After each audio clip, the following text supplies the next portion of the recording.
नाज़रीन, आप देख रहे हैं रेड लाइन इस्लामाबाद स्टूडियो से। पाकिस्तान के अंदर जुडिशल मामलात अब ख़बरों का एक ऐसा ज़रिया बन गए हैं जिससे हमें तक़वियत नहीं मिलती है, तशवीश ज़्यादा होती है। आज जिसने भी सुप्रीम कोर्ट के अंदर इंटेलिजेंस एजेंसीज़ के किरदार के हवाले से प्रोसीडिंग्स को देखा होगा, वो सोच रहा होगा कि जो साथ के साथ जज साहिबान वहाँ पर बैठे हैं वो सब के सब हमें ये बता रहे हैं कि उनके दौरे इक़्तिदार में जब वो फाइज थे बतौर chief justice of different high courts, कोई इंटरफेरेंस नहीं हुई। लेकिन आवाज़ वहाँ से ये उठ रही थी कि इससे ज़्यादा इंटरफेरेंस की मिसालें दुनिया में कहीं नहीं मिलती।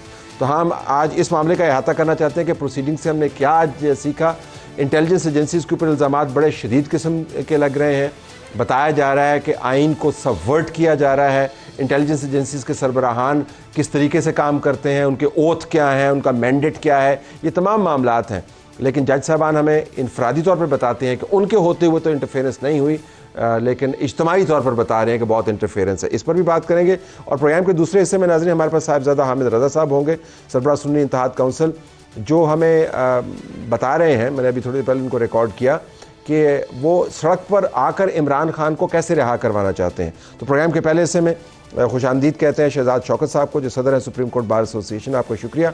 उनके बराबर में हसन अयूब खान साहब, जो सहाफ़ी तज्ज़ियाकार ARY न्यूज़ से, आपका भी शुक्रिया। अब्दुल क़य्यूम सिद्दीकी, सहाफ़ी तज्ज़ियाकार जियो न्यूज़ से, और डॉक्टर तारिक फजल चौधरी साहब, सीनियर रिप्रेजेंटेटिव है पाकिस्तान मुस्लिम लीग नवाज़ के, आपका बहुत शुक्रिया। आज का प्रोग्राम में तज्ज़ियाकार के तौर पे तज्ज़ियाकार आपने इकट्ठे किए हैं, तो मैं भी तज्ज़ियाकार आपको हमने इस वजह से बुलाया है क्योंकि आज कोर्ट ने आपकी बड़ी धुनाई की। जब आपने बाबर सत्तार के हवाले से बात हुई तो जस्टिस साहब से उन्होंने कहा कि इमिग्रेशन से डाटा उनका लीक हुआ है, और बताया कि नादरा से डाटा उनका लीक हुआ है, और बताया कि हुकूमत और इंटेलिजेंस एजेंसीज जो है मिलकर काम करती हैं। तो आपको हमने इस वजह से बुलाया। तज्ज़ियाकार नहीं है, हुकूमत के मेरा कोई कसूर नहीं है, बारह जवाब दूंगा। लो पॉइंट आज की प्रोसीडिंग में लो पॉइंट क्या था? लगता है कि हम मामला को लो पॉइंट क्या था? देखिए, low point was the admission by all that our history is fraught with interference into judicial affairs, which was accepted by A, B और C. वो तो कह रहे हैं कि हमारे होते तो हुई नहीं, उनके होते हुए नहीं हुआ। वो बाकी ये कह रहे हैं कि हमारे अलावा बहुत कुछ हुआ। अब देखिए, हमने माना कि हम judiciary was complicit in creating setups like JITs, in putting up monitoring judges, जो इनकी पार्टी के सरबराह का केस था, पार्टी स्पेसिफिक। देखिए, हम तो 1956 से लेके अब तक, तमीज़ुद्दीन खान से लेके अब तक, हम तो यही देख रहे हैं कि at times the judiciary complies and then we come up and say that मेरे दौर में नहीं हुआ, मेरे से पहले ये बात। तो हाई पॉइंट नहीं है ये कि एडमिट कर रहे हैं फाइनली लोगों के सामने, लाइव चल रहा है, वो कह रहे हैं जी होता रहा है, हमारे होते हुए नहीं होता रहा लेकिन होता रहा है, तो ये अच्छी बात है। तो आप इसमें उदास क्यों? नहीं सर, उदास इसलिए हैं कि ये, I mean, this is not the solution. We are washing our dirty linen in public. Dirty linen का सबको पता है ना जी? नहीं, पता तो है, लेकिन मानना। हाँ, देखिए, एक्नॉलेजमेंट जब जुडिशरी की तरफ से खुद से आएगी तो उसके रेपरकशंस है ना जी। पब्लिक मोराल भी तो कोई चीज़ है। पब्लिक मोराल पे भी आते हैं। हसन, आपके लिए एक्साइटिंग पॉइंट कौन सा था आज? एक्साइटिंग पॉइंट तो नहीं था, लेकिन मैं ये समझ रहा था कि जिस तरीके से जो जस्टिस अतर मनल्ला साहब ने उस टाइम उन पर बात की अटॉर्नी जनरल पर कि आपने ये बातें की हैं, तो उन्होंने कहा जी मैं तो प्रेस कॉन्फ्रेंस के अंदर खामोश रहा हूँ, जिसमें मुबैना तौर पर उनसे ये बयान मंसूब किया गया कि 6 जज साहबान ने जो लेटर लिखा है मिसकंडक्ट के मुर्तकब हो गया। ये कोर्ट कर रहे हैं, ये कोर्ट कर रहे हैं अतर मनल्ला साहब, जो फेक न्यूज़ है। फेक न्यूज़ है, ठीक है। अच्छा, तो वो मैं थोड़ा सा, वो अटॉर्नी जनरल ने इंसिस्ट किया, वो कह रहे, और आगे से उन्होंने दोबारा उन्होंने कहा कि नहीं, मेरी बात सुनो, मेरी बात सुनो, मेरी बात सुनो, और वो पुश करके उन्होंने ये बात की। और बाद में उन्होंने कहा कि सर मैंने नहीं की, वो तो प्रेस कॉन्फ्रेंस भी लॉ मिनिस्टर ने की थी, आई वाज सिटिंग देयर, मुझे वहाँ बैठा भी नहीं होना चाहिए था। ये बात की अटॉर्नी जनरल फॉर पाकिस्तान। उसके ऊपर वैसे एक टेकर चल रहा था बड़ा जबरदस्त, मैंने देखा कि उसमें ये भी एट्रीब्यूट किया गया कि अगर कहा है जी तो इसको हम कंडेम करते हैं। अगर सच है तो कंडेम, ये कहा आपके लिए ये जी बिल्कुल। मतलब ये देखिए ना, ये कोई बात है, आप एक मतलब बेंच के अंदर बैठे हुए हैं, सुप्रीम कोर्ट का एक लार्जर बेंच है। आज 7 मेंबर नहीं था, आज 6 मेंबर थे, क्योंकि रिक्यूज कर गए जस्टिस जाहिया अफरीदी साहब, और उन्होंने भी अपनी जजमेंट दे दी है। अब बाकी यानी अगर 3 एक साइड पर आ जाएंगे तो ये फिर 4 जो है 3 की हो जाएगी, और ये बेसिकली 7 मेंबर जजमेंट आ जानी है। अब जिस साइड पर भी जिस साइड पर भी वो अगर 3 लोग आते हैं यही अफरीदी साहब के साथ तो वही ऑर्डर प्रिवेल करेगा। और इसके अलावा जो आज की देखिए मेन बुनियादी बात यह है कि जुडिशल एक्टिविज्म अगर ख़त्म हो जाए तो बहुत से मसाइल का हल हो जाएगा। जुडिशरी के जो इंटरेस्ट हैं हाई प्रोफाइल केसेस के अंदर वो ख़त्म हो जाए तो बहुत से मसाइल का हल आ जाएगा। और ये जजेस जो हैं इनकी ख्वाहिश होती है कि जो सियासी नौयत के केसेस हैं ये हम सुने। अब देखें जो जस्टिस सरदार इसहाक साहब ने जो नोट लिखा है या जो उन्होंने अपनी तरफ से सजेशंस लिखी हैं सुप्रीम कोर्ट ऑफ पाकिस्तान को, उसमें वो लिख रहे हैं कि जो हाई प्रोफाइल केसेस हैं उनके लिए आप एडमिनिस्ट्रेटिव कमेटी जो है वो बेंच कॉन्स्टिट्यूट करें। ठीक। और आम नौयत के केसेस जो हैं वो चीफ जस्टिस केसेस के अंदर भी तफरीक मतलब केस तो केस होता है। आपको इतने क्या इंटरेस्ट है हाई प्रोफाइल केसेस के अंदर? अच्छा अभी आते हैं इंटरेस्ट के ऊपर आते हैं। आज 2 किस्म के व्यूज मेरे सामने आए। एक तरफ तो ये कहा जा रहा था कि इंटेलिजेंस एजेंसीज जो हैं बजरिया हुकूमतें वो वारदात करती, उनको रोका जाए। एक आर्गूमेंट ये था जी कि वारदात वो करते हैं नहीं करते, लेकिन आप वारदात करवाते हैं बुनियादी तौर पर, जिसका आपने हवाला दिया। तो आपके ख्याल में कौन सा आर्गूमेंट ज़्यादा सुना गया? टिकर्स पे तो यही चल रहा था कि इंटेलिजेंस एजेंसीज को ज़रा पकड़ के रखो गर्दन से। देखिए मैं तो जस्टिस तरमीनुल्लाह के साथ जाऊंगा जिसमें उन्होंने ये कहा है कि मुसल्लह अफवाज जो हैं वो हमारी डिफेंडर्स हैं और जो है वो हमारे लिए कुर्बानियाँ देती हैं और हमें उनके इमेज का जो है वो ख्याल रखना चाहिए। और दूसरी बात उन्होंने ये की गो कि सुप्रीम कोर्ट की जजमेंट है कि इंटेलिजेंस एजेंसीज को कानून के दायरे के अंदर लाया जाए। उन्होंने कहा कि इंटेलिजेंस एजेंसीज के लिए किसी कानून की ज़रूरत नहीं है। अब मुझे ये समझ नहीं आ रही है कि मैं इसको किस तरह से लूँ, इल्ज़ाम फिर किसके ऊपर है। ठीक। दूसरी बात यह है कि मुझे जो सबसे हैरत अंगेज़ बात थी ना, जैसे अभी आपने कहा जिक्र किया कि इस बेंच के अंदर 7 पहले तो 7 बेंच जजेस थे, लेकिन जस्टिस याया अफरीदी जो हैं वो उन्होंने रिक्यूज़ किया बाय एन ऑर्डर, बाकायदा उसकी वजूहात लिख के कि वो जो हाई कोर्ट्स की इंडिपेंडेंस के अंदर मुदाखलत होगी है इस काम को। बाकी रह गए 6। ये 7 का 7 बेंच जो है ये तमाम चीफ जस्टिस रहे हैं। जैसे आपने कहा ना पेशावर हाई कोर्ट के चीफ जस्टिस रहे, सिंध अपना बलूचिस्तान हाई कोर्ट के chief justice, Punjab Lahore high court के chief justice, Islamabad high court के चीफ जस्टिस, और सब कह रहे हैं कि कोई मुदाखलत हमारे होते हुए नहीं हुई है। जस्टिस मंसूर अली शाह ने कहा कि मैंने काम किया है और मैंने कभी भी अपने उसमें कोई इंटरफेरेंस या इस तरह की बर्दाश्त नहीं की, लेकिन इसका ये मतलब नहीं है कि मुदाखलत नहीं होती। जस्टिस तरमीनुल्लाह जो हैं वो कहते हैं कि मैं 4 साल चीफ जस्टिस रहा, किसी ने मुदाखलत नहीं की है। चीफ जस्टिस काजी फाइसा कहते हैं कि मैं इतने साल chief justice Balochistan high court रहा हूँ, कोई मुदाखलत नहीं हुई है। तो अब क्या किया जाए? अब ये 4-5 बेंच की तरफ से गवाहियां हैं, बेंच की तरफ से। लेकिन अब ये बताएं ने ये बात की ना, एक वकील साहब मेरे साथ बैठे थे, उसने कहा जी मैंने अपनी आंखों से लोगों को आते जाते देखा है। फिर एक दूसरे वकील बैठे थे, कहते हैं जी वो आप शायद में भी एक्सचेंज ऑफ व्यूज के लिए वो लोग आते थे। वो लोग जी। अब आपको हमने इस वजह से जहमत दी कि अगर आपने फैज़ाबाद धरने की जजमेंट के मुताबिक इंटेलिजेंस एजेंसीज को रेगुलेट करने के लिए कानून साजी के अमल का आगाज़ किया होता, आज ये मामला ना आता और ये इशू उठाया गया कि जजमेंट में लिखा हुआ है। आप लोग बिल्कुल ठंड प्रोग्राम के साथ हैं, जजेस का अंदरूनी मामला है, लेकिन आज आप आए हैं पकड़ के अंदर। एक सिटिंग जज का डाटा लीक हो रहा है उन इदारों से जो फेडरल गवर्नमेंट की जिम्मेदारी बनते हैं। तलत साहब गुजारिश ये है कि ये जो आप हमें ज़िम्मेदार ठहराने की कोशिश कर रहे हैं कि अगर उस फैसले के ऊपर फ़लाँ कानून साजी कहा था लेजिस्लेशन करें आप उसके ऊपर।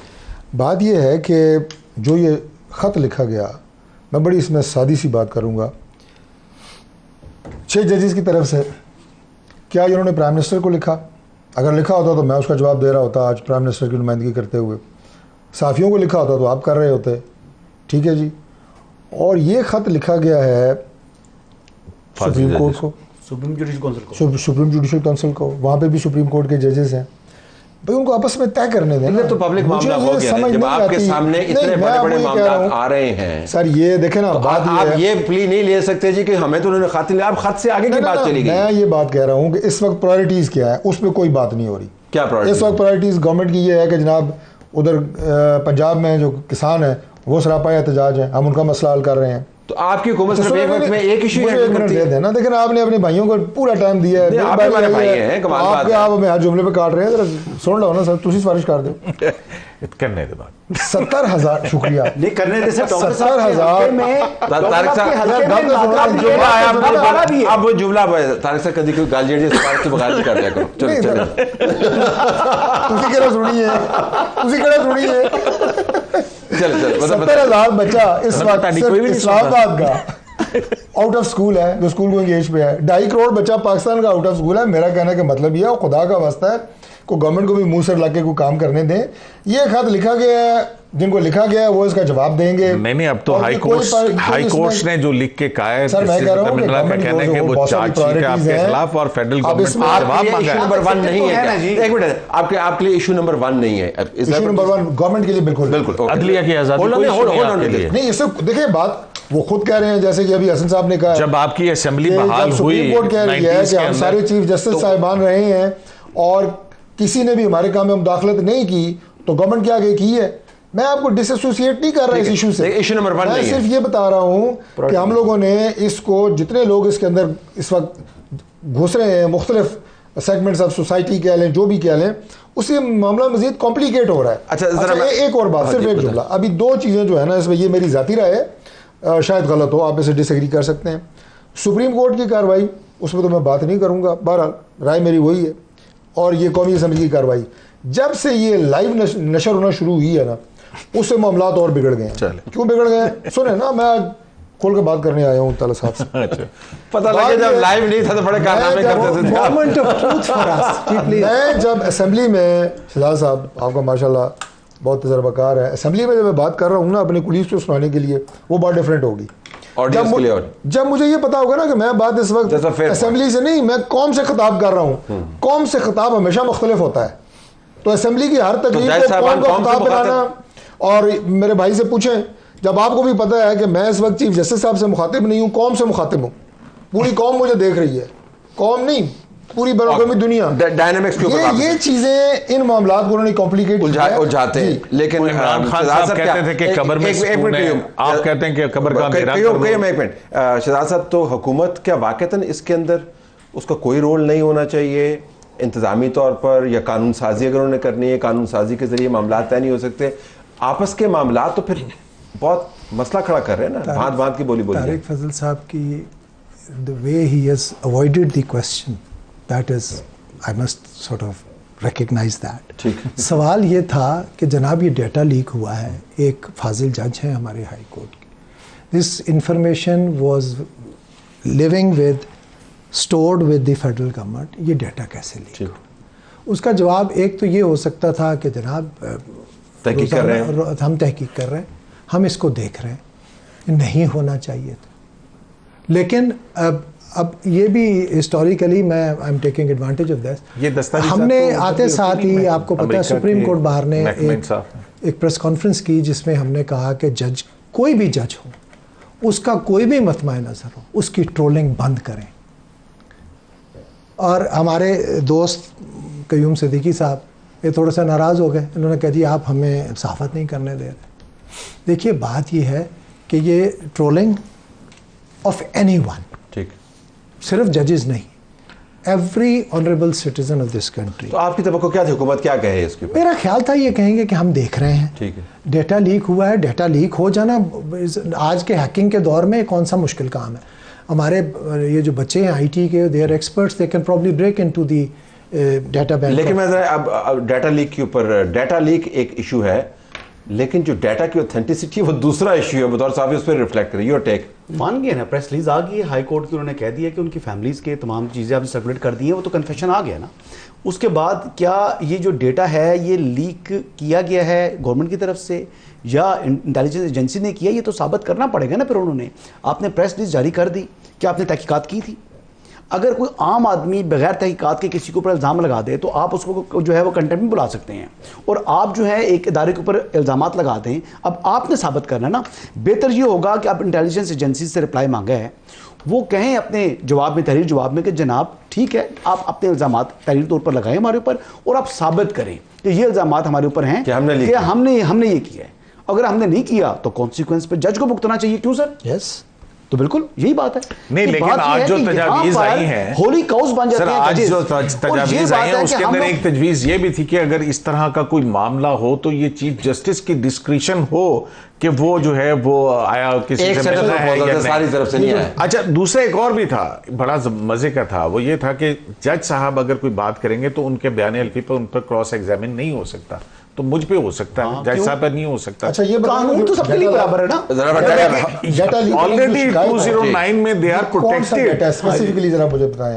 उनके फैमिली के पासपोर्ट की पिक्चर्स हैं, उनकी फैमिली के मेंबरान की हैं, उनके ग्रीन कार्ड का अक्स है, ये तमाम डाटा जो है वो पासपोर्ट की पिक्चर्स ना, वही है जो इमिग्रेशन से वो कहते जब हैं। मैं एज पब्लिक का नुमाइंदा प्राइम मिनिस्टर से लेके हमारे एक एक नुमाइंदे तक पिछले 24 साल हो गए हैं, 22 साल हो गए हैं, हर साल ये डाटा मैं देता हूँ इलेक्शन कमीशन को और वो ओपन फॉर पब्लिक है। मेरे पासपोर्ट, मेरी नेशनैलिटी, मेरा हर चीज़। तो ये क्या कोई बहुत बड़ा कोई स्टेट सीक्रेट है? आप एक्सेप्ट कर रहे हैं क्या? ये आप कहते हैं कि होना चाहिए। नहीं, मैं कह रहा हूँ कि ये सर, 3-4 प्राइवेट दौरा तेरा इंफॉर्मेशन भी निजाम होती चल रहा है ना। बच्चों की प्राइवेसी family है भी ना। है। नहीं, मैं और बात कर देखिए, रहा हूँ यार। intimidation का लेकिन जो मियां मामला नवाज शरीफ है- साहब का केस क्या था, मुझे आप ये बताएं। क्या अकामा, केस था? अकामा। अकामा। वो तो लीक हुआ, बाकायदा हमने कुछ- investigation मेरा के अंदर मतलब हासिल पब्लिक की थी। डॉक्यूमेंट होती है, मुझे ये समझ नहीं आई अभी तक। मैं आपसे पूछा इसलिए मैंने ये है कि मैंने कहा शायद कोई बहुत ही, क्योंकि ये पासपोर्ट है, नेशनैलिटी है, अकामा है, टैक्स नहीं है, रिटर्न्स भी थे उनके बीच टैक्स में। रिटर्न्स These are all वगैरह, public ये हमारे documents। जो हमारे होते हैं ना सारे, नहीं, ये टैक्स तो रिटर्न्स तो पब्लिक डॉक्यूमेंट नहीं, उस बस टैक्स एक्सेस रिटर्न कर है। सकते हैं आप। ये तो public आईडी कार्ड के documents जरिए हैं। एक्सेस कर सकते हैं। ये तो पब्लिक डॉक्यूमेंट्स हैं, क्योंकि वो फेडरल गवर्नमेंट में बहुत आपने वो कर दिया ना कि शायद हम इसमें बहुत मैसेज। मैं कह रहा हूँ आपको उसको चार्ज लेना चाहिए। ये डाटा जो हमारा है ये पब्लिक डॉक्यूमेंट होता है। मैं आपको ये बता देखिए, PTA को- इसके ऊपर मियां नवाज शरीफ साहब का ट्रायल देखिए, हुआ, आप सोशल उन्हें मीडिया को रेगुलेट गलत करने की फैसले बात के करते नतीजे हैं, में आप पूछे, PTA से बात अपने करें, घर आप भेज कहेंगे दिया। ये संजीदा मामला है। बाकी आपने सही कहा कि इसको हैक भी किया जा सकता है, कोई ऐसी वो बात नहीं है। अगर आप इससे ज्यादा बड़ी बड़ी सीक्रेट हैक हो जाती है। नादरा का डाटा जो है वो हैकर्स हैक कर लेते हैं, आपको पता सर है। तो इन्वेस्टिगेट कर लेते ना जी आप। अभी हम यही कहते हैं कि तो वो इन्वेस्टिगेट फायर वॉल ही तो बनानी है गवर्नमेंट ने अपना। नहीं, लेकिन वापस आइएगा इसके ऊपर। मैं सिर्फ ये आपसे जानना चाह रहा हूँ कि ये जो आर्गूमेंट बीच में हुआ कोर्ट के कि अदालतें खुद इनवाइट करती हैं इंटरवेंशन को, जिसका आपने जिक्र किया, वो दरवाजा बंद होना चाहिए या इंटेलिजेंस एजेंसीज के मुंह को खून लगा हुआ है उनको आप रोक नहीं सकते? Your take on. सर उससे ज़्यादा बड़ी बात जो आज की गई, which I am very happy about, वो ये था जो चीफ जस्टिस पाकिस्तान ने बात कि हमें जो from with in interference pressures हैं, हमारी इंटरफेरेंस है, somebody has to look into that as well। अंदर के प्रेशर्स क्या हैं? अंदर क्या के क्या प्रेशर्स क्या हैं कि चीफ, जैसे ओपन बात हुई है वहाँ पर कि चीफ जस्टिस बुला के जजेस को अगर कहता है फैसला ये दो कि आप ये फैसला कर दो, चीफ जस्टिस अगर एक हाई कोर्ट का है, आप देखिए कि वहाँ मंसूर साहब was at pains to point out कि हमारा सिविल कोर्ट का एक सिविल जज जो है, if he is approached and accessed and pressurised, he can not write directly to the chief justice. ठीक। जिस पर चीफ जस्टिस पाकिस्तान ने कहा कि कोयटे में तो ऐसे नहीं होता। बात ये है सर कि ये फ्रॉम विद इन जो प्रेशर्स आप क्रिएट करके हम अपनी मर्जी की जजमेंट्स ले रहे हैं, वो लम्हा फिक्रिया नहीं है। और अदब से मुझे आज की प्रोसीडिंग्स में जो हम ये पॉपुलर स्टैंस लेते हैं ना लाइव टीवी के ऊपर, इससे भी मेरा बड़ा शदीद इख्तलाफ है। बतौर मैं एक इदारे का सदर हूँ, मैं बार बार इस बात आज की प्रोसीडिंग में आप इस पॉपुलिस्ट बात से स्टांस इत्तेफाक कैसे करते हैं कौन सा ना? था? आप इस बात से इत्तेफाक करते जी हैं। सर, जब से ये लाइव कवरेज शुरू हुई है, ये मेरे लिए बतौर वकील एक मामला दोनों है। जगह कौम से खिताब शुरू हो गया है, साहब, सुप्रीम ये- कोर्ट में भी और ये मेरे असम्बली में। लिए- लेकिन साकिब निसार के दौर में तो लाइव नहीं होती, उससे ज्यादा पॉपुलर जज कौन सर है? फिर वही बात इफ्तिखार है। चौधरी, ये उनका live ये चलता है। आपका प्रोग्राम जो ये- लाइव चलता है ना, सॉरी सिर्फ एक जुमला माजरत से, आपका जो प्रोग्राम लाइव चलता है ना, वो चलता है कितनी को 10 सेकंड 5 सेकंड की डिले से। जी। तो साकिब साहब के दौर में ना, ये पूछा हसन से, वो भी को 5 सेकंड से डिले से चलता था, वो भी लाइव था। सर उसमें ये जो देखिए जब से ये टिकर minute to minute commentary, minute to minute। Sir, लेकिन- टिकर लेकिन ये रिपोर्टिंग आई है ना जी, ये shooting to हमारे messenger हमारे वाली बात हमारा है। कोर्ट्स का कल्चर चेंज हो गया। Exactly. We I utter a absolutely statement support। Knowing with all respect, आप must be in the back of the mind कि जी इसका ये टिकर चलेगा। ठीक। अब आप लाइव जाएं या ना जाएं, आप लाइव जाएं या ना जाएं, बात यह है कि ये एक बड़ा ही सीरियस इशू है। तरह साहब, ये हमारी सर्वाइवल का इशू है।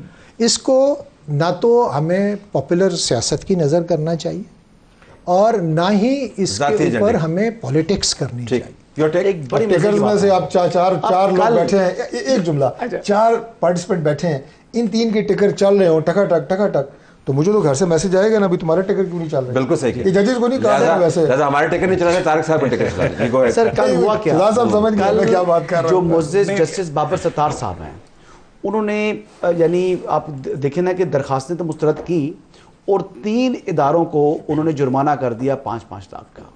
लेकिन जो एक एजेंसी थी उसमें IB, अब जब बाबर सत्तार साहब मेरी इस बात के बाद उनको जुर्माना ना कर दें इंग्लिश समात के ऊपर, उनको 5 लाख का जुर्माना नहीं किया, वो IB थी। यानी FIA को आपने जुर्माना कर दिया, आपने जो है वो PT को कर दिया, पैमरा कर दिया, लेकिन आपने स्पेयर कर दिया IB को। नहीं, आप ये एतराज कर रहे हैं या नहीं, मैं एतराज़ नहीं कर रहा, मतलब आप वो देखें कि एक तरफ वो खत लिख रहे हैं और जो केसेस जो हैं इस तरह के जो आते हैं उसमें फिर आप IB को स्पेयर कर रहे हैं और बाकी 3 इदारों को आप रगड़ रहे हैं, तो बात सुनिए मतलब। लेकिन बॉटम लाइन देखें, इंटरफेरेंस तो होती रही है। अब मेरे ख्याल से ये बात सुनते हैं लेकिन बात देखें, इंटरफेरेंस तो होती रही है और उसको नहीं होना चाहिए। सर मैं इंटरफेरेंस को बिल्कुल सपोर्ट नहीं करता, बात है, बिल्कुल नहीं करता, नहीं होनी चाहिए। इस मुल्क अमेरिका में होती है, मार्शल लॉ से बड़ी इंटरफेरेंस होती है। हाँ, लेकिन वहाँ पे जजेस का बायस तो बड़ा वाज़ेह होता है, जो अपॉइंट करता है वो खास। यस नो में बताएं ना, मार्शल लॉ से बड़ी कोई इंटरवेंशन होती है? नहीं होती। बस्ट काइंड ऑफ इंटरवेंशन इस तरह नहीं होती जितना यहाँ पे होती। इस तरह नहीं वैसे होती है। नहीं, इस तरह नहीं होती। नहीं, मैं सपोर्ट नहीं करता इसे। वो मुझसे बहस कर रहे हैं कि अमेरिका में जजेस को भी इस तरह नहीं होती। इस तरह नहीं होती, मैंने ये नहीं कहा उस तरह भी नहीं होनी चाहिए, उस तरह भी इस तरह भी नहीं होनी चाहिए, लेकिन वहां भी होती गेट है, सबको मालूम है क्या था, होती है। एक तो आप जब भी फंसने लगते हैं अमेरिका की तरफ चले जाते हैं। जी बताएं।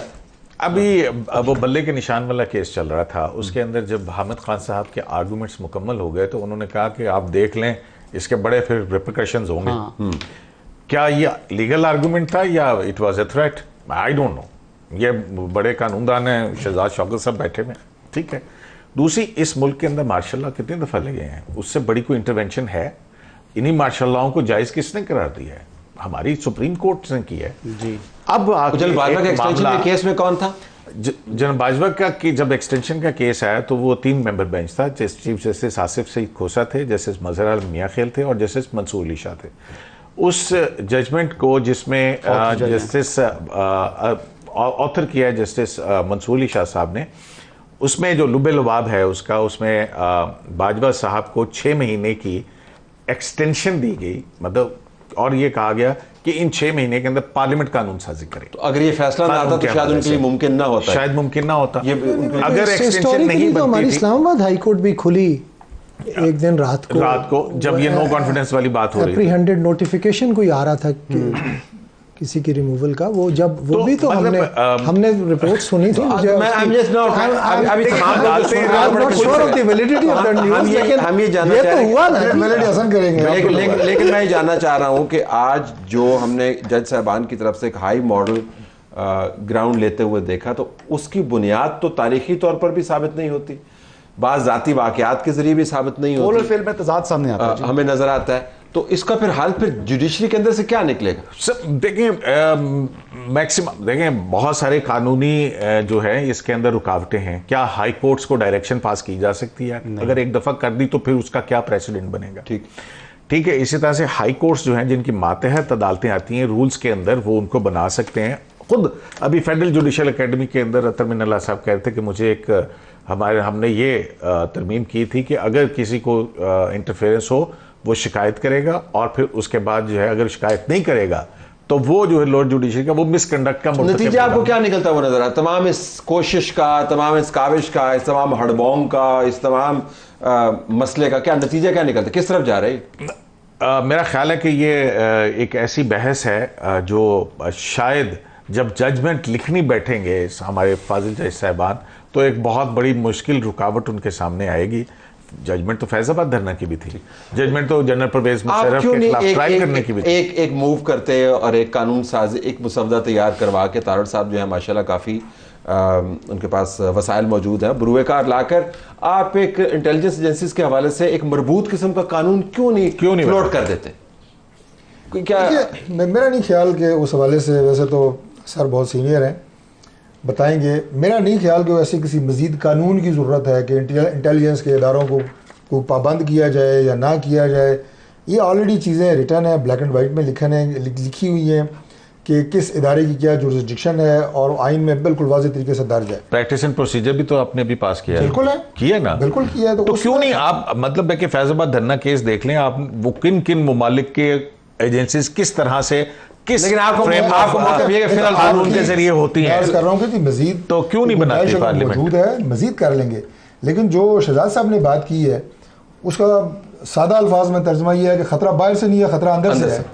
तो मेरे कहने का मतलब ये अंदर की लेजिस्लेशन हुकूमत नहीं एक कर जुमला तलत साहब, अगर हम इस फैसले का इंतजार कर लें तो मेरा ख्याल है शायद हम बहुत ज्यादा जो लेकिन डिबेट में कंट्रीब्यूट तो कर सकते हैं ना, हम डिबेट में कंट्रीब्यूट करने की डिबेट कोशिश की कर रहे बात सही है, तो लेकिन फिर कोड ऑफ कंडक्ट के बेहतरीन अंदर ये भी फैसला चीज आएगा आनी इंशाल्लाह। चाहिए कि जज साहिबान जो ये काम करते रहे हैं उनका भी एहतसाब किया जाए, और वो कौन कौन से जराए हैं जिसके जरिए जज साहिबान खुद इंटरफेरेंस क्रिएट करते हैं। तो 50% तो ये होगा और 50% इंटेलिजेंस एजेंसी देखिए को। कोड ऑफ कंडक्ट में तो बहुत सारी बातें लिखी हुई हैं, we just need to enforce that code of conduct.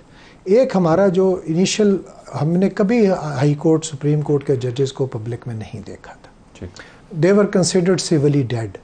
ये अंग्रेज़ का कॉन्सेप्ट था कि आप जज बन गए तो वो अपने किसी बड़े करीबी अजीज़ के मरग पर तो नज़र आते थे, ना किसी शादी पे ना किसी पब्लिक। लेकिन अब मुमकिन नहीं है ना जी, अब आजकल सर के दौर में देखिए बात मुमकिन ये नहीं है है कि फिर आप, we have to sort of distinguish कि ये जो ओहदा आप ले रहे हैं, मैंने रिफ्यूज़ किया है अल्हम्दुलिल्लाह 3 दफ़ा किया, इसलिए कि मैं अपने आप को इस काबिल नहीं समझता था कि मैं ये प्रेशर्स फेस कर सकूं। ठीक, बात यह कि आपने ले लिया, अब पूरी कौम आपसे इंसाफ की तवक्को लेकर बैठी हुई, और हम आज ये कह रहे हैं कि हम या हमारे पीयर्स मुख्तलिफ प्रेशर्स में आकर फैसले देते रहे हैं। तो अब मुझे बताइए कि वो आवाम जो है, जो आज इंसाफ तलब कर रही है, वो कहाँ जाए? Your final word on this.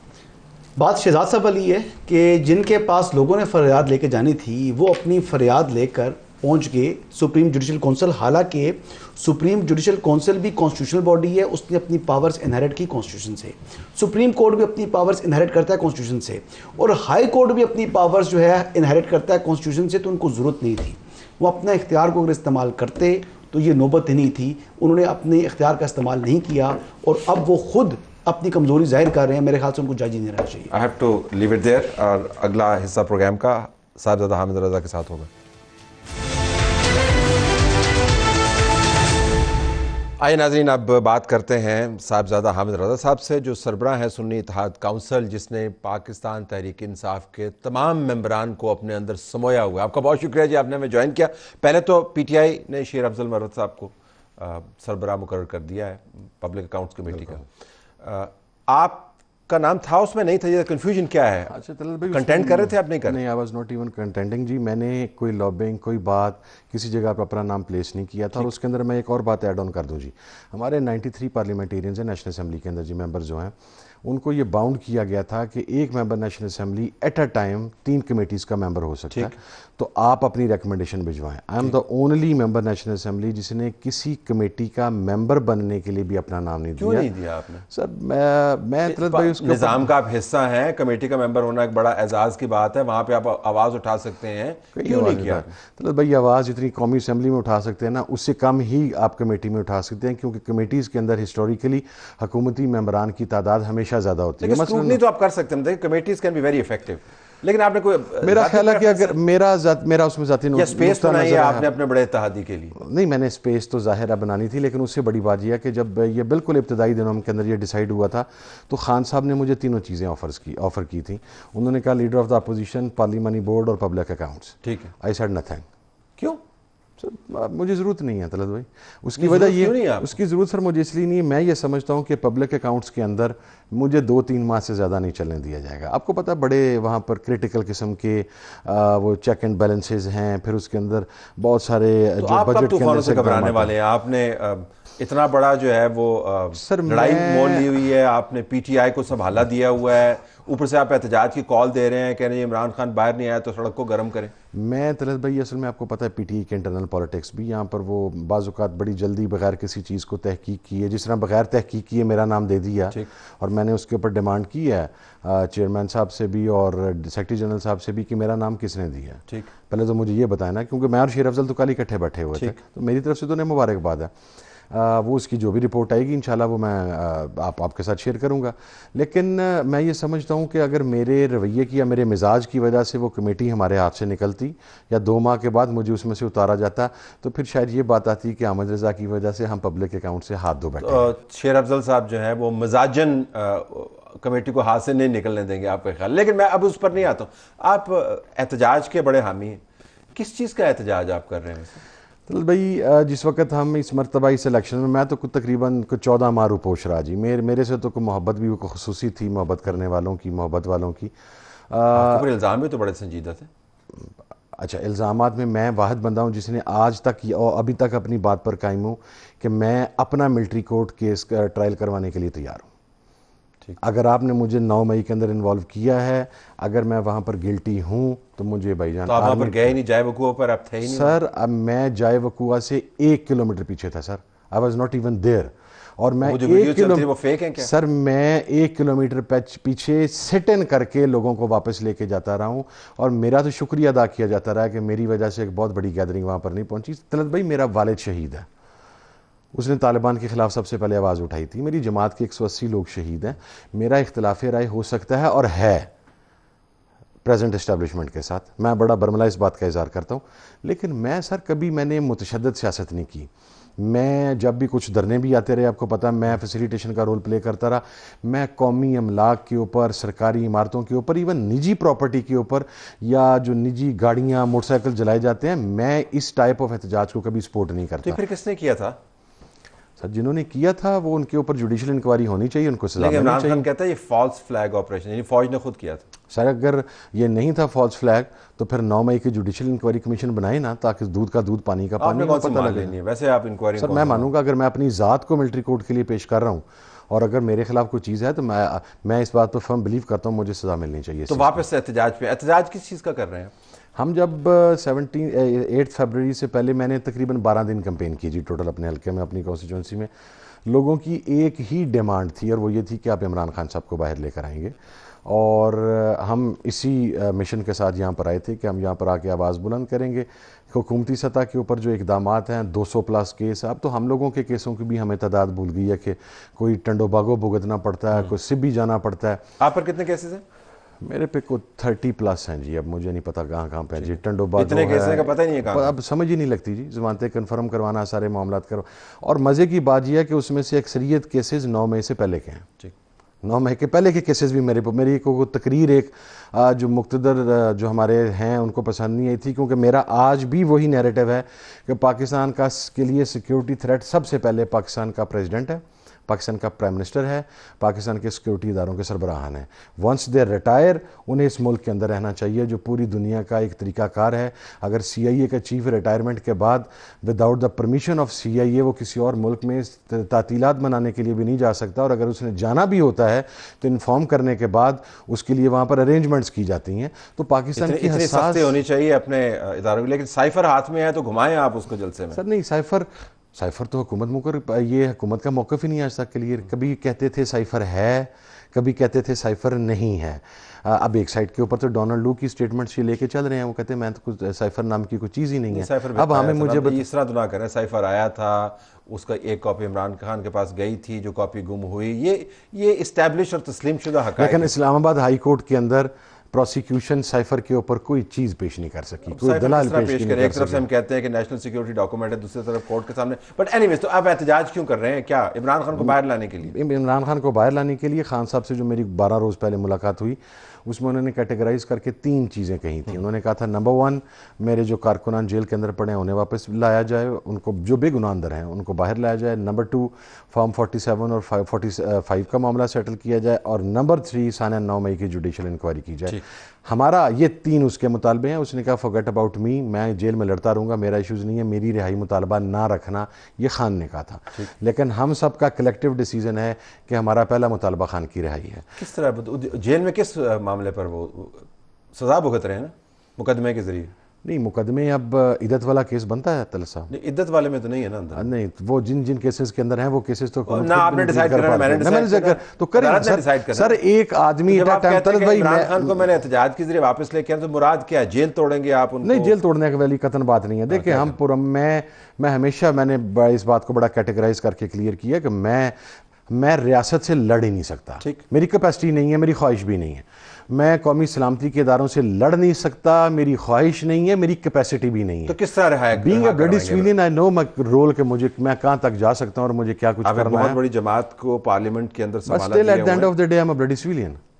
मैं जितनी मर्जी बड़ी जमात को रिप्रेजेंट करूं, वो इमरान खान हो, वो नवाज शरीफ हो, वो आसिफ अली, तो इमरान खान को कैसे बाहर लाएंगे? मैं जरा उसके लॉजिस्टिक्स। मेरा उसमें नुक्ता नज़र ये है कि हमने ऐवान के अंदर एहतजाज करके देख लिया। हम गुज़श्ता 2.5 माह से वह एहतजाज में बैठे हैं। मैंने सजेस्ट किया है और वो अगली कोर कमेटी की मीटिंग में मैं सजेशन रखूंगा। अगर उसे रिजेक्ट किया जाता है तो मैं खुले दिल से उसे तस्लीम करूंगा। मेरा नुक्ता नज़र ये है कि give them a safe time, give to the government. Government जो मुज़ाकरात की बात कर रही है, वो कहती है कि हम टेबल पर बैठना चाहते हैं, तो आप एजेंडा आइटम्स डिसाइड करें और give them a safe time. 3 माह, 4 माह, 5 माह, 6 माह, जितना टाइम आप देना चाहते हैं वो दें।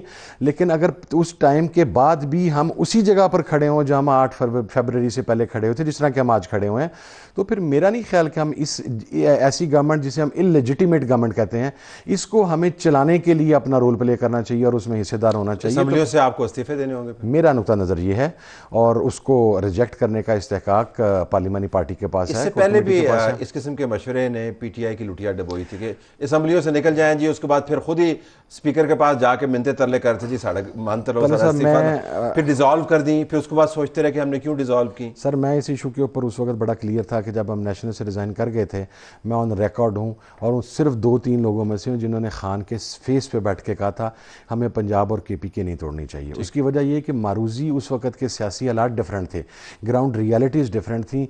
खान जेल से बाहर था, he was leading from the front. लेकिन 8 फरवरी के बाद हालात पॉलिटिकली इसलिए चेंज हैं कि खान ने लोगों की रिहाई के लिए हमें मैंडेट दिया है, हमें वोट दिया है। पहली चीज़ जो उनकी डिमांड है वो हमसे खान की रिहाई है। अब अगर हम उसके अंदर कुछ ना कर सकें, मुझे तो मेरे घर के सोफे पार्लियामेंट की कुर्सियों से ज़्यादा आरामदेह हैं। मेरे घर में एसी भी है, तो मुझे तो उस एसी में बैठने का कोई शौक नहीं। मेरा बाप 25 साल इस असेंबली में बैठा रहा, नथिंग न्यू फॉर मी। तो मैं नहीं समझता कि, और दूसरी बात मेरा नैरेटिव कन्वीनियंट कथा कलाम कन्वीनियंट है पोजीशन लेना, क्योंकि ज़रा आपकी जमात जो है, तो आपने खुद भी शायद अपनी जमात के सिंबल पर इलेक्शन नहीं मैंने लड़ा नहीं सर। मेरे साथ हुआ ये कि मेरा पार्टी टिकट 10 बजे जमा हुआ, 12 बजे आरओ साहब ने मेरी हैसियत को इंडिपेंडेंट कर दिया। नॉट जस्ट मी, किसी भी वजह मेरी सर नहीं, नो रीजन, मुझे रीजन तो देना सर। मेरा स्टेटस इंडिपेंडेंट किया गया। मैं आपको अगली बताता हूँ जो पाकिस्तान में किसी से नहीं हुआ। 12 बजे मुझे शटल कॉक का निशान अलॉट किया गया, सुबह 3 बजे मुझे मीनार का निशान अलॉट किया गया, अगले दिन सुबह 7 बजे मुझे तीसरा निशान अलॉट किया गया, और अगले दिन दोपहर 12 बजे मुझे चौथा निशान अलॉट किया गया। मेरे से इस खुसूसी मोहब्बत की वजह मुझे वैसे, लेकिन अगर आपको अलॉटमेंट हो भी जाती निशान की, आप उस पर लड़ भी लेते, तो आपकी सीटें तो उतनी थी जितनी इस वक्त हैं सब, तो आपके लिए कन्वीनियंट पोजीशन है कि आप ये स्टैंड ले सकते हैं, क्योंकि you have nothing to lose. लेकिन पीटीआई जिसको आप रिकमेंड कर रहे हैं, उनको तो केपी की हुकूमत भी जाएगी, मरकज के अंदर से मैं नहीं सकता कि पहले केपी के के अंदर तोड़े। एहतजाज के फेजेस होते हैं सर। देखें, जो हमने गलती वहां पर की थी, हमने इकट्ठी दोनों असेंबली डिसॉल्व कर दी थी। अगर हम केपी को नहीं सर, मैं ये नहीं कह रहा, मैं ये कह रहा हूँ सियासी हिकमत अमली भी किसी चीज का नाम है ना सर। आप सीधा दीवार से जाके सारे टकरा देते, आपने हेलमेट भी इस्तेमाल करना होता है, हेलमेट पहने, आपका सेफ हाउस जो है, आप हम सियासत की बात कर रहे हैं सर। हम कोई ये पाकिस्तान की सियासत कभी कोई हाई मॉरल्स के ऊपर नहीं हुई। इसके अंदर कोई फंडामेंटल राइट्स, कोई एक दूसरे का सर, उसके अंदर आपने अपनी स्ट्रेटेजी बना। मेरा सबसे बड़ा कंसर्न सर ये है, हमारा कारकुन मार खा रहा सर 2 साल से, और अभी 8 फरवरी के बाद, इंतखाबात के बाद, उस कारकुन के टॉर्चर होने में, पंजाब गवर्नमेंट के मुंतकिमाना आदात में और ज़्यादा इजाफा हो गया। हमारे सिटिंग MNAs को गिरफ्तार किया जा रहा है, सिटिंग MPs को गिरफ्तार किया जा रहा है। कब तक सर कारकुन मार खाएगा? हम इन AC के सोफ़ों पर बैठने के लिए नहीं आए, इस ऐवान में इसलिए नहीं आए थे। कारकुन ने कहा था कि इमरान खान नहीं लेके आता तो जाके उसके साथ डंडा खाते हैं, जाके हम भी जेल में रहते हैं। मेरा तो नुक्ता नज़र ये है, मैं तो बड़ा समझने से कासिर हूं कि कारकुन के कहने पर, कारकुन की ख्वाहिश अपनी जगह पर, लेकिन किसी निज़ाम के तहत इमरान खान बाहर आएगा ना। कारकुन के कहने पे तो नहीं आएगा, जुडिशियल प्रोसेस के जरिए आएगा। जुडिशियल प्रोसेस के जरिए आएगा। जुडिशियल प्रोसेस के अंदर सर असेंबली छोड़ने से, एहतजाज करने से इमरान खान बाहर आ जाएगा। सर इमरान खान बाहर नहीं आएगा। आपका एक फेज़ होता है कि आप हुकूमत ने जो झूठे केसेस उसके ऊपर डाले हैं, इमरान खान पे डाले हैं, जब वो प्रेशर डेवलप होगा तो हुकूमत मजीद झूठे केस बनाने से तो बाज आएगी ना सर। हर 5वें दिन किसी नई केसेस जो आपके ऊपर बने हुए हैं, 200 केस है बने हुए हैं, वो इस हुकूमत ने नहीं बनाए हैं। निगरान गवर्नमेंट, ये मौजूदा हुकूमत गुज़श्ता निगरान हुकूमत का ही तसलसल है। और वो किसका तसलसल थी? वो बड़े घर का तसलसल थी सर। तो फिर आप बड़े घर से क्यों नहीं बात करते? मैं नहीं सक में क्यों? कमाल बात होगी, आप उसको बड़ा घर भी कहते हैं तो आप उनसे बात भी नहीं करते। वो सर पाकिस्तान छोटे घर से बात करने की क्या जरूरत है? वो बड़े हैं, इसमें कोई दो राय नहीं है। मैं उनकी इज्जत करता हूँ, एहतराम करता, इज्जत मैं करता हूँ सर। मेरे वालिद ने जान दे दी, अब इससे ज़्यादा इज्जत और क्या मैं करूँ? मेरी ले लें, फिर अब मेरी रह गई है वो भी ले लें, बिस्मिल्लाह हाजिर हूँ। मेरे बच्चों की ले लें, तकरीबन 2 मरतबा तो मेरे भाई की लेने की कोशिश की है। फैमिली के 7 बंदे फंसा दिए गए हैं सर। मैं तो जान ही दे सकता हूँ। तो आप एस्टैब्लिशमेंट के साथ बात करने को बिल्कुल आप सकते हैं। सर मेरा जाती नुक्ता ये है, मेरा नुक्ता नहीं सर, सही है हासिल हो या ला हासिल हो, मैं इस बहस में नहीं जाता। मैं ये कहता हूं कि बीइंग अ पॉलिटिकल वर्कर, सियासी कारकुन के तौर के ऊपर आपको डेमोक्रेटिक कल्चर को परवान चढ़ाना है। डेमोक्रेटिक कल्चर आप कहते हैं कि जाली लोग हैं सर, वही लोग मुज़ाकरात की बात कर रहे हैं ना। मैं तो कह रहा हूं गवर्नमेंट से मुज़ाकरात करें। अगर वो हमारे मुतालबात के ऊपर टेबल, अब वो ज़ाहिर आपने भी रखेगी, आप उनके भी रखवाएं, आप अपने मुतालबात भी टेबल के ऊपर रखें। लोगों से बात करें। नहीं सर, मैं असली आपने खाम खाए नहीं, मैं असूल पसंदी सर आपकी अपनी जगह पर, नॉट इन कॉन्टैक्ट। अभी आपने कहा था पावर पॉलिटिक्स है, तो पावर पॉलिटिक्स के अंदर तो आप दाव पेच खेले तो कभी तो सर असली बंदों के साथ कभी तो उसको ब्रेक लगानी है ना सर। ठीक है, मैं आपको इसका अगला सेकंड पोर्शन जवाब दे देता हूँ। गवर्नमेंट कहेगी जी अच्छा आपके ये मुतालबात हैं, 9 मई है, हमें बड़े घर से पूछ लेने दें, तो गवर्नमेंट बड़े घर को साथ बिठा लेना टेबल पे सर।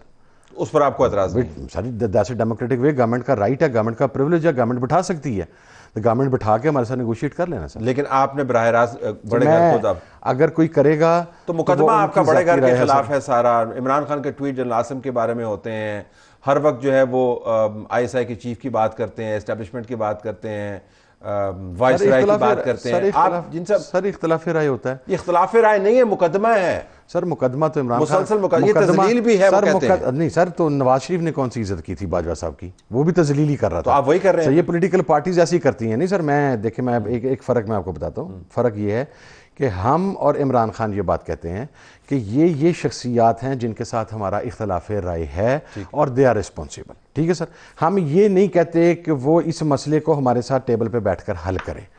जिसने जो काम किया है, हमें कहने में कौन सा आ रहा है? बाजवा साहब ऑपरेशन रजीम मैं फैज़ाबाद धरना केस गया ना तले साहब, मुझे कुछ साथियों ने कहा कि तू दोनों धरनों को उठाने के अंदर तू 9-9 घंटे मुज़ाकरा, जेल में तू बैठा रहा, सारा कुछ। मैंने कहा भाईजान, जो मैं वहाँ पर जाके बताऊँगा ना, वो एब्जॉर्ब करने की कैपेसिटी किसी के अंदर नहीं है, वो एब्जॉर्ब करेगा कोई नहीं। ठीक है, मुझे मेरे ख़ानदान ने कहा कि तेरा मेरा ख्याल प्रोग्राम ये है कि तू जेल से बाहर निकलते मरना चाहता है। सर यहाँ पर सच बोलना एक जुर्म है। ठीक है, क्या ऐसा फैजाबाद धरने का जो आपने छुपाया हुआ सारा कुछ पता है? नहीं सर, नहीं सर, नहीं। फैजाबाद धरने का ये नहीं पता। कहते तो हैं कि पैसे जनरल फैज ने दिए थे, 5-5 हज़ार के नोट। आज भी चीफ जस्टिस ने कहा, चीफ जस्टिस ने कहा ना सर, चीफ जस्टिस इधर तो इंसाफ नहीं दे पा रहे, वो अपना हिसाब अपना स्कोर बराबर करने पे लगे हुए हैं। सर वो ट्रांसपोर्टेशन के पैसे किसने दिए थे,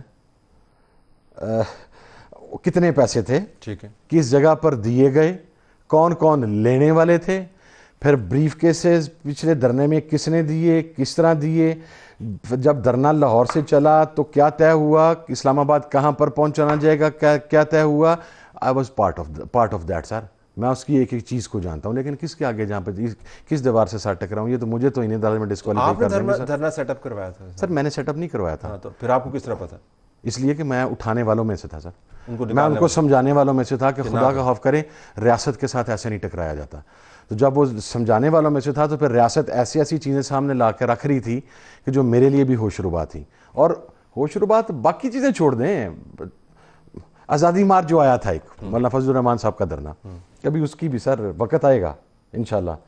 उसका फजलुर रहमान साहब ने भी हमें बताना, लेकिन आजकल तो आपके साथ हैं, आप मिलकर एक प्रेस मेरे साथ नहीं है सर। मैं जिस 6 जमाती इत्तेहाद का हिस्सा हूँ, जो तहरीक तहफ़्फ़ुज़ पाकिस्तान है, मैंने रिकॉर्ड के ऊपर ऑन रिकॉर्ड ये बात कही है कि मैं मौलाना के इस एहतजाजी तहरीक में शामिल होने का मुखालिफ हूँ। उनके ट्रैक रिकॉर्ड की वजह से वो अपना वेट बढ़ा रहे हैं, वो अपनी बार्गेन पोजीशन बढ़ा रहे हैं। उन्होंने जो जो मोटिव्स और गोल्स सेट किए हैं, जिस लम्हे उन्हें वो मोटिव्स या गोल्स मिलेंगे वो हमें डिच करके साइड पे हो जाएंगे। मैंने अपना नुक्ता नज़र वहाँ पे रख दिया। बीइंग ए डेमोक्रेटिक पर्सन, अब वो 6 जमाती इत्तेहाद है, 6 में से अगर 5 या 4 जमातें कहती हैं कि नो फजलुर रहमान साहब has to be with us, मैं उनके फैसले की रिस्पेक्ट करूंगा, लेकिन मैं अपना मौक़िफ़ जो है वो रजिस्टर करवा चुका हूं और मैं दे चुका हूं और आज आपके सामने भी दे चुका हूं। कल भी मैंने पब्लिकली ये बात बयान की, मुझे तो कोई यार नहीं है sir. After leave it there, बहुत शुक्रिया आपने हमें ज्वाइन किया। नाज़रीन, हमारी तरफ से यही कुछ इजाज़त चाहते हैं। अल्लाह हाफ़िज़।